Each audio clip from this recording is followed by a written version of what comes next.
Informasi lainnya saudara, hari ke-7 pencarian korban hilang akibat bencana banjir bandang dan longsor di Kabupaten Humbang Hasundutan, Sumatera Utara.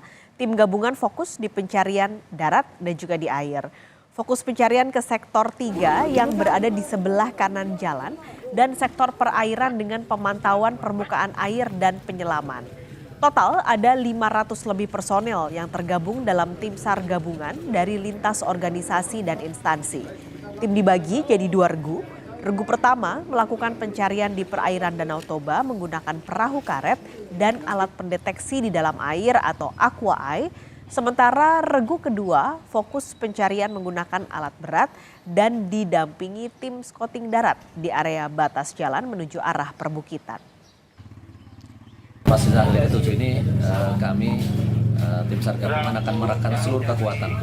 Kita akan maksimalkan hari ini baik itu pencarian melalui air dengan melakukan penyelaman, penyisiran dan pencarian di darat yang terdampak baik itu sektor 2 maupun sektor 3 dengan menggunakan alat berat dan didukung oleh K9 sehingga seluruhnya hari ini kita akan kerahkan, kita akan maksimalkan bersama-sama. Kalau untuk di darat, sektor 2 atau 3, kita akan lebih fokus ke sektor 3.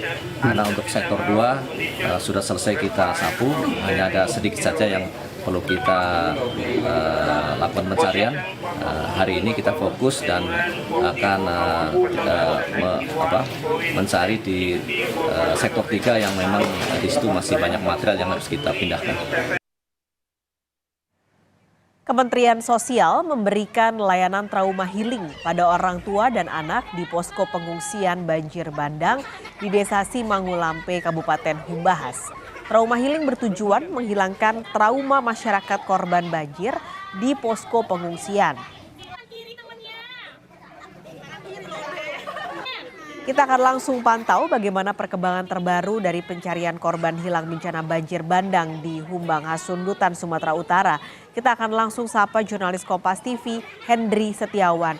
Hendry, dari data terakhir yang Anda miliki, berapa total korban yang sampai saat ini masih dicari? Ya, Paskalis dan saudara, di hari ke-7 pencarian korban banjir bandang yang berada di Desa Simangulampe, Kecamatan Bakara, Kabupaten Humbang Hasundutan ini, total jenazah ataupun total korban yang masih dinyatakan hilang atau masih dalam tahap pencarian itu sebanyak 10 orang. Dan juga memang tim SAR saat ini mengalami kesulitan ya, pencarian ini dikarenakan material lumpur dan juga batu setinggi hampir 5 meter menjadi kendala. Dan bukan hanya itu, zonanya juga sangat rawan akan adanya longsoran ataupun kejatuhan batu seperti itu. Dan sampai saat ini memang 17 alat berat diturunkan untuk membuka jalur dan mengevakuasi. Dan bukan hanya itu, anjing pelacak juga diturunkan untuk mencari keberadaan para korban yang ada, korban yang sampai saat ini masih dinyatakan hilang. Dan baru saja terjadi 2 operator alat berat mengalami sengatan listrik dan saat ini dibawa ke puskesmas terdekat untuk dilakukan penanganan medis. Seperti itu, Paskalis. Nah, lalu untuk hari ke-7 ini, memasuki hari ke-7, apa sebenarnya kendala tim SAR di masing-masing zona pencarian yang dibagi pada hari ini? Benar sekali, Paskalis. Untuk hari ke-7 ataupun hari terakhir pencarian korban banjir bandang yang terjadi di Humbahas ini, banyak kendala yang dialami oleh tim SAR gabungan ini, terutama kalau di bagian daratnya, yakni material-material batu yang sangat besar dan lumpur yang sangat banyak menjadi kendala. Bukan hanya itu, untuk mobilisasi juga untuk ke lokasi perbukitan tempat lokasi korban dinyatakan hilang juga masih kesulitan karena harus dikorek dengan alat berat. 17 alat berat sudah dikerahkan, namun kesulitan di darat sendiri memang terdapat pada batu-batu yang sangat besar. Sementara di air ataupun di danau sendiri, kesulitan jarak pandang di bawah air juga menjadi kendala bagi tim penyelam untuk pemantauan para korban yang diduga terbawa arus sampai ke Danau Toba. Seperti itu, Paskalis.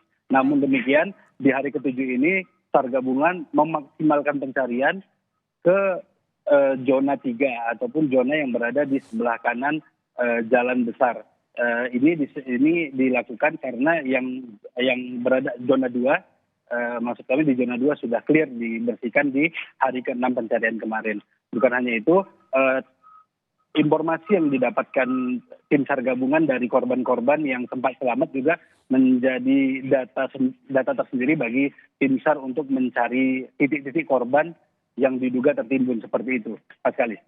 Oke, berarti hari ini menjadi hari terakhir untuk pencarian dan hari ini sudah dibagi menjadi 3 pusat yang dibagikan 3. Selain itu, ini masih ada korban-korban juga yang berada di pengungsian, terutama anak-anak. Bagaimana kondisi mereka di posko pengungsian, Henry? Ya, bagi korban yang selamat ataupun yang selamat pasca banjir bandang terjadi, memang di pihak pemerintah Humbang Hasundutan sendiri sudah membuatkan posko di lokasi Kecamatan Bakti Raja, tepatnya di kantor camat Bakti Raja.